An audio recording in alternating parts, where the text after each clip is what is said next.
Seorang anak meminta ayahnya untuk membuatkannya layang-layang, sebab dia ingin sekali bermain layangan. Ayahnya menurutinya dan bersama-sama mereka membuat layang-layang yang dimintanya. Setelah beberapa hari mengamatinya, ayahnya heran sebab anak ini tidak pernah memainkan layang-layang itu.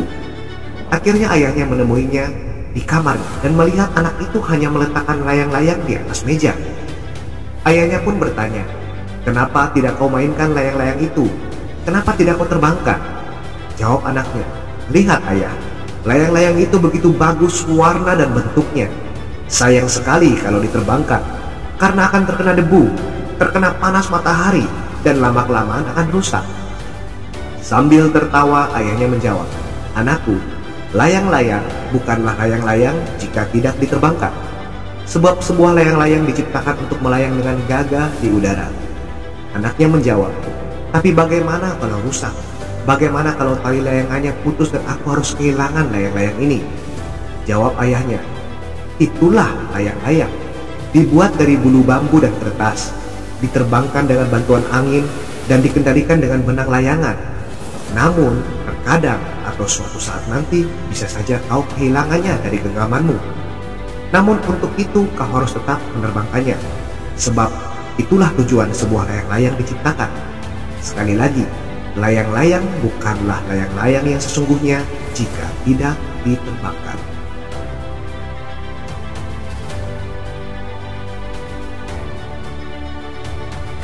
Layang-layang baru dapat dikatakan sebagai layang-layang yang sesungguhnya apabila diterbangkan.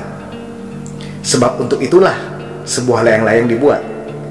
Sama seperti Anda dan saya, ketika kita datang di dunia ini, kita tidak datang dengan tangan hampa, melainkan kita datang dengan bakat dan talenta yang unik. Dengan kata lain, tidak ada satu orang pun di dunia ini yang bisa menjadi versi terbaik dari diri kita selain diri kita sendiri. Namun seringkali seperti halnya layang-layang dalam ilustrasi tadi, your gift will only be a gift until it is given. Atau dengan kata lain, bakat dan talenta yang ada pada diri Anda baru dapat dikatakan sebagai bakat dan talenta apabila Anda gunakan dengan maksimal dan Anda salurkan atau Anda berikan kepada orang-orang yang membutuhkannya di sekitar Anda.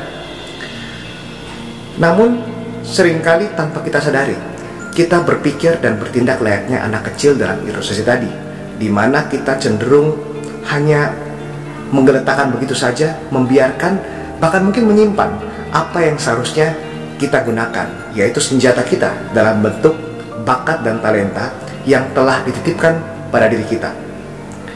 Untuk itu teman-teman, apapun yang ada pada diri Anda, apapun itu, tidak harus yang muluk-muluk, gunakanlah. Mungkin kemampuan Anda memasak, membuat kue, kemampuan Anda untuk menjaga dan merawat anak-anak kecil, kemampuan Anda untuk menyetir dan merawat mobil, kemampuan Anda untuk bersih-bersih atau cleaning service.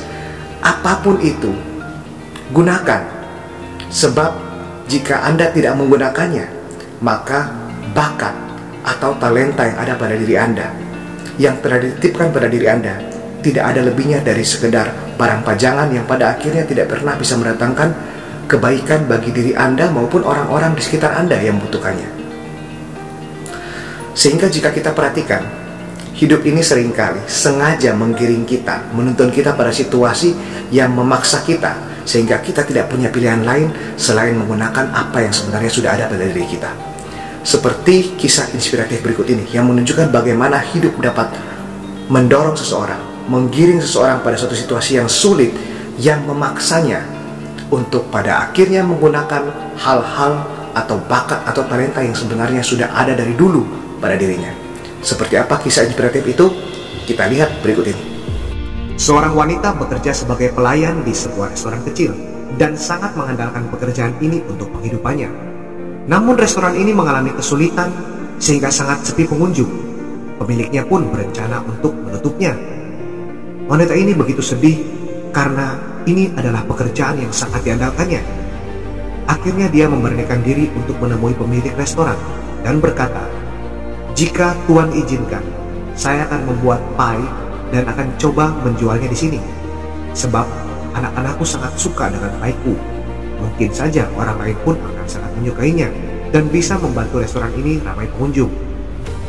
Pemiliknya yang sudah hampir putus asa pun berkata, "Apapun itu, lakukan saja. selama bisa membantu kehidupan restoran ini. Wanita ini pun pulang ke rumah dan mulai membuat satu piring pie. Keesokan harinya membawanya ke restoran tempat kerjanya. Hari pertama, semua pie-nya habis terjual. Keesokan harinya, makin banyak yang memesan pie-nya. Sampai akhirnya, ada yang bahkan memesan satu piring khusus untuk dibawa pulang. Mulai kebanjiran order, akhirnya wanita ini atas dorongan anak-anaknya memberanikan diri untuk berjualan pie sendiri di rumahnya. Usahanya bertumbuh dan maju, sampai akhirnya Mary Callender harus membuka cabang restoran di mana-mana. Dan saat ini di Amerika, kemanapun Anda pergi di bagian frozen food di supermarket, Anda akan dengan mudah menemukan frozen pie Mary Callender di dalam refrigerator. Sebuah sukses yang diperoleh oleh Mary Callender ini diawali dengan menggunakan talenta yang sebenarnya dari awal sudah dimilikinya.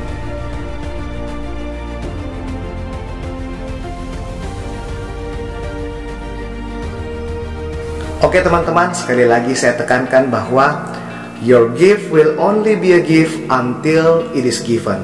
Bakat dan talenta yang Anda miliki, tidak peduli apapun itu, tidak akan ada gunanya jika tidak pernah Anda gunakan dan Anda deliver. Oke teman-teman, sampai di sini dulu video kita kali ini. Saya harap semoga bermanfaat.